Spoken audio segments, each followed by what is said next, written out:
Hello friends, how are you? Standard 6, chapter number 8. Today's our new topic is snail. Activity 6. Observe the snail in your garden or in a field. Have you seen the rounded structure it carries on its back? હવે કોઈ બગીચામાંથી એક ગોકળ ગાયને પકડો. શું તમે તેની પીઠ પર ગોળ રચના જોઈ છે?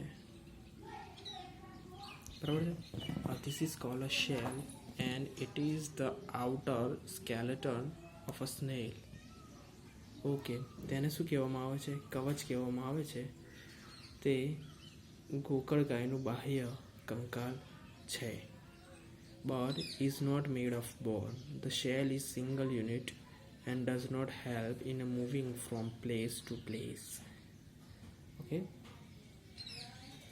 તે હાડકાનું બનેલું નથી. તે કવચ એક જ એકમ છે તથા તેને એક જગ્યાએથી બીજી જગ્યાએ ગતિમાં સહાય કરતો નથી. It has to be dragged along. તે ગોકળગાય સાથે ખેંચાઈને જાય છે. Place the snail on a grass plate and watch it.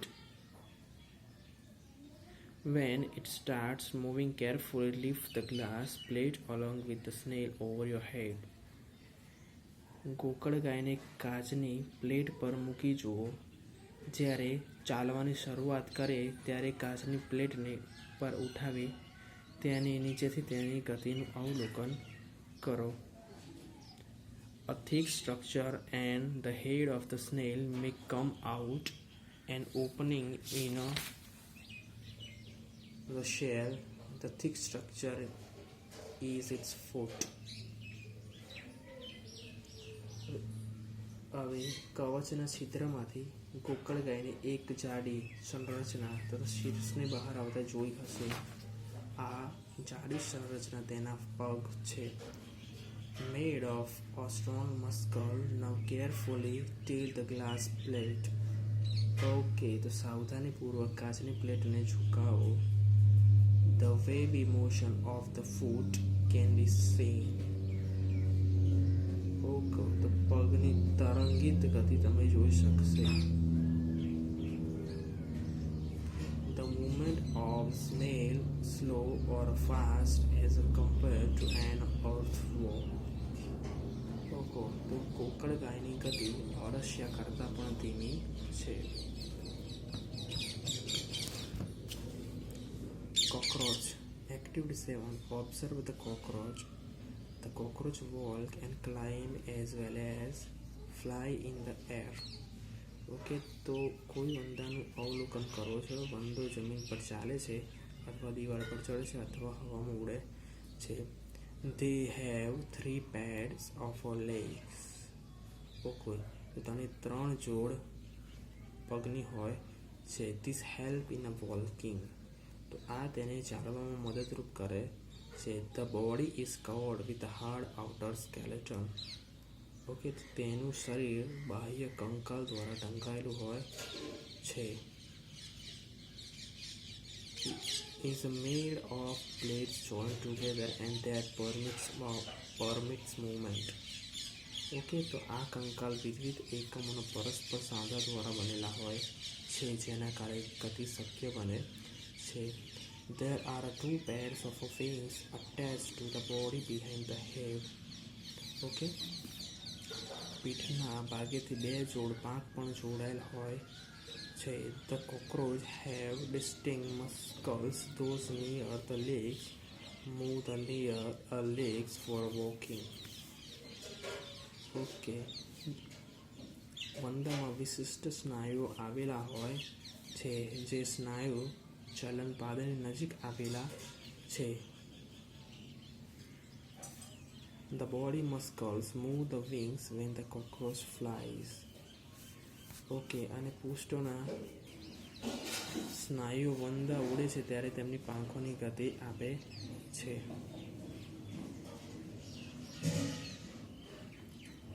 Birds fly in the air, walk on the ground. Okay, તો પક્ષીઓ હવામાં ઉડે છે તથા ભૂમિ પર ચાલે છે. Some birds like duck and swan also swim in a water. Okay, તો બતક તથા હંસ જેવા પ્રાણીઓ પાણીમાં તરે છે. The bird can fly because their bodies are well sturdy for flying. Okay, તો હવે શું છે, તેમનું શરીર ઉડવા માટે અનુકૂલિત હોય છે. તેના હાડકાં છિદ્રિત અને હલકા હોય છે. The bones of the hind limbs are typical for walking and perching. The bony part of the climb and modified as a wing. Okay, પશ્વ ઉપંગના હાડકાં ચાલવા તેમજ બેસવા માટે અનુકૂલિત હોય છે.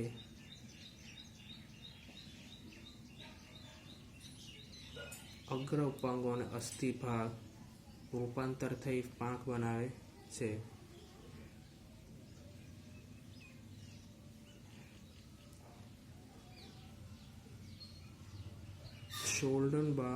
Shoulder bone are strong.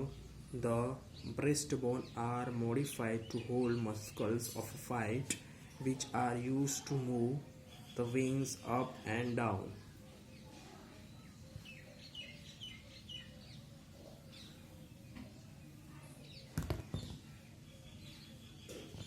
Okay, તો ખાવાના હાડકાં મજબૂત હોય છે. છાતીના અસ્થિઓ ઉડ્ડયન સમયે સ્નાયુઓને જકડી રાખવા માટે વિશેષ રૂપે રૂપાંતરિત થયેલી હોય છે તથા પાંખોને ઉપર નીચે કરવામાં સહાય કરે છે. This is the structure of a bird.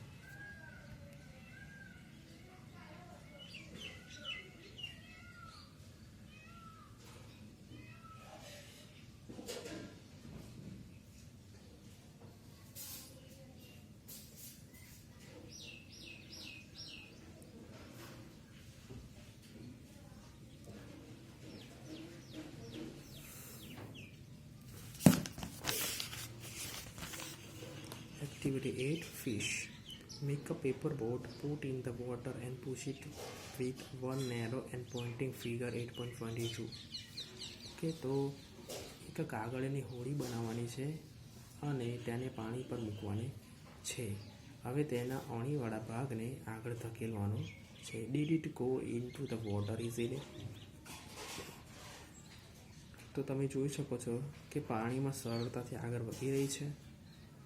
Now hold the boat sideways and push it into the water from the boat side.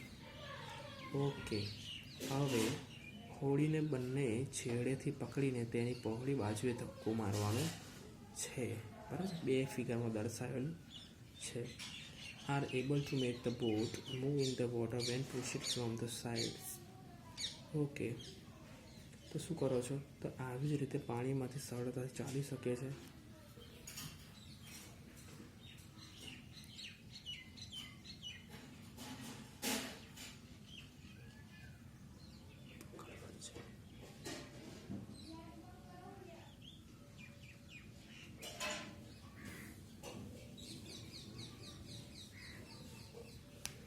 You have noticed that the shape of a boat, somewhat like a fish. The head and tail of the fish are smaller than the middle portion of the body. The body tapers at the boat's end. The body shape is called a streamline. Okay. તમે નોંધ્યું કે હોડીના આકાર લગભગ માછલીના આકાર જેવો છે. માછલીનું શીર્ષ તેમજ પૂંછડી તેના મધ્ય ભાગ કરતાં પાતળી અને અણીદાર હોય છે. આવી સંરચનાને ધારા રેખાએ કહેવાય છે.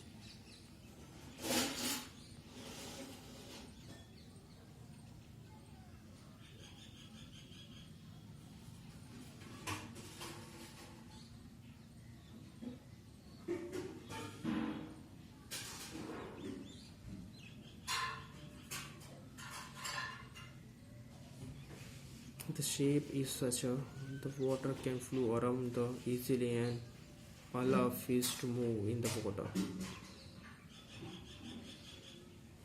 તેની વિશિષ્ટ રચનાને કારણે પાણી અહીં તહીં ધકેલાઈ જાય છે અને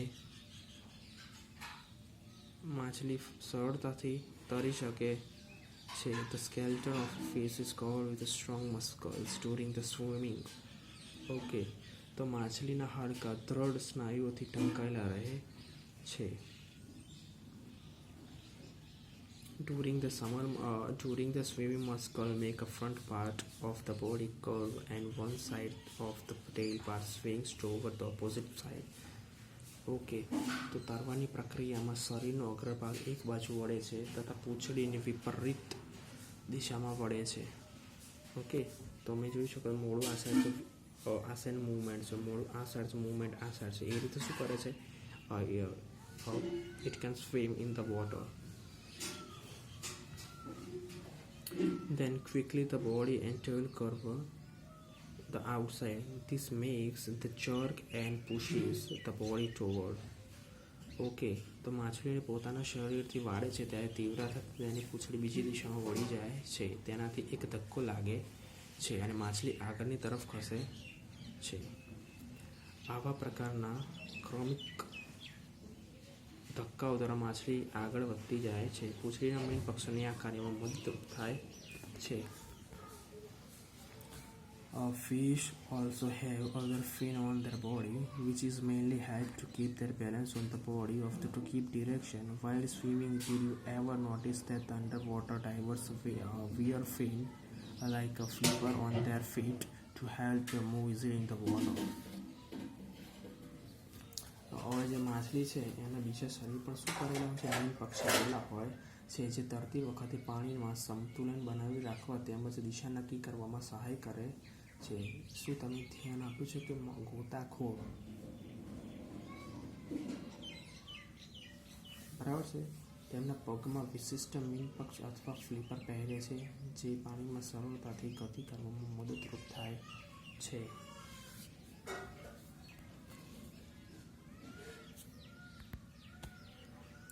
હાઉ ડુ સ્નેક મૂવ? સાપ કેવી રીતે ગતિ કરે છે? Have you seen snake slither? Does it move straight? શું તમે સાપને સરકીને આગળ વધતા જોયો છે? શું તે સીધો આગળ વધે છે? Snake have a long backbone. They have many thin muscles. They are connected to each other even though they are far from one another. Okay, તો સાપનો જે કરોડ સ્તંભ હોય છે તે લાંબો હોય છે. શરીરમાં પાતળા અનેક સ્નાયુ આવેલા હોય છે.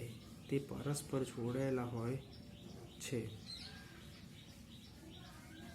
Muscle also incorrect the backbone, ribs and skins. Okay, સ્નાયુઓ કરોડ સ્તંભ, પાંસળી અને ત્વચાને એકબીજા સાથે જોડે છે. The snake's body curved into many loops. તો જે સાપનું શરીર છે અને લૂપમાં વળેલું હોય છે. Loop of the snake give it a toward push by pressing against the ground. Okay, આ પ્રકારે સાપના પ્રત્યેક વલય તેની આગળ ધકેલે છે.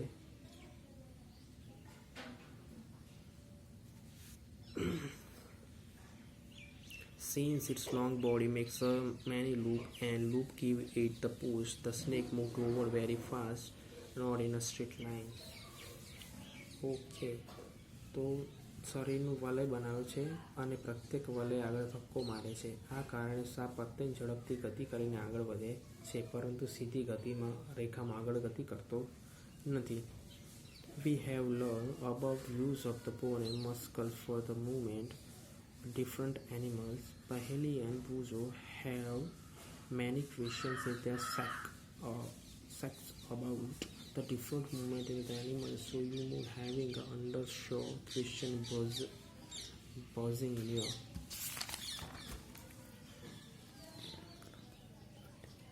minds.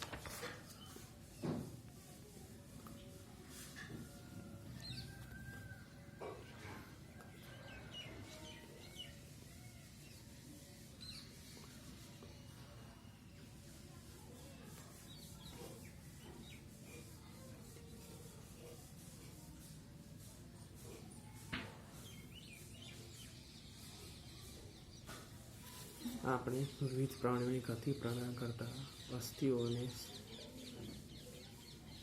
સ્નાયુ વિશે જાણકારી પ્રાપ્ત કરી. પહેલી અને બુજો પાસે વિભિન્ન પ્રાણીઓની ગતિનો અનેક પ્રશ્ન છે. તેવી જ રીતે તમારા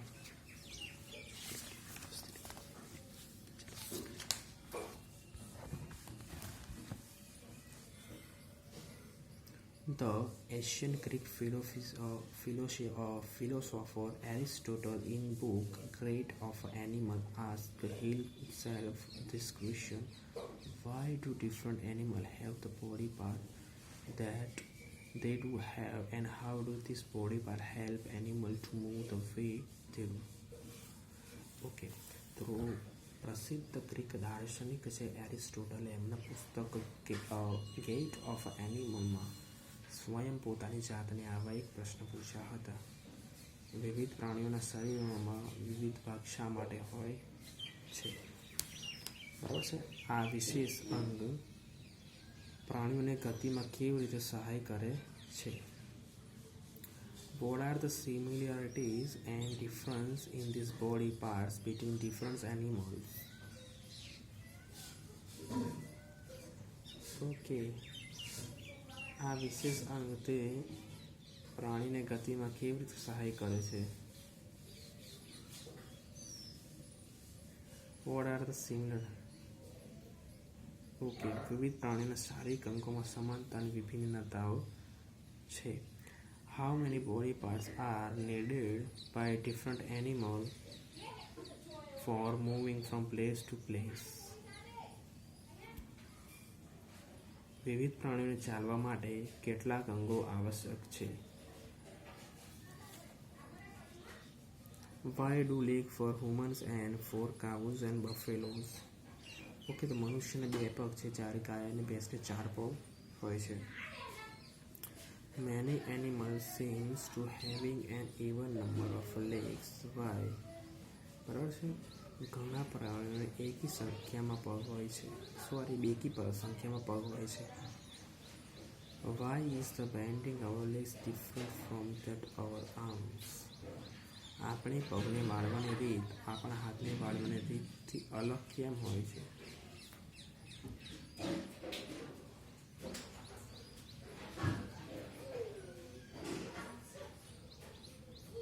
So many questions, and perhaps we have looked for someone's answer through our activity in this chapter, and we need to look for many more answers. Okay, આટલા બધા પ્રશ્ન શક્ય છે. આપણે પ્રવૃત્તિ દ્વારા કેટલાક પ્રશ્નો પ્રાપ્ત કરવાનો પ્રયાસ કર્યો. આપણે હજુ પણ કેટલાક પ્રશ્નો શોધવાના બાકી છે.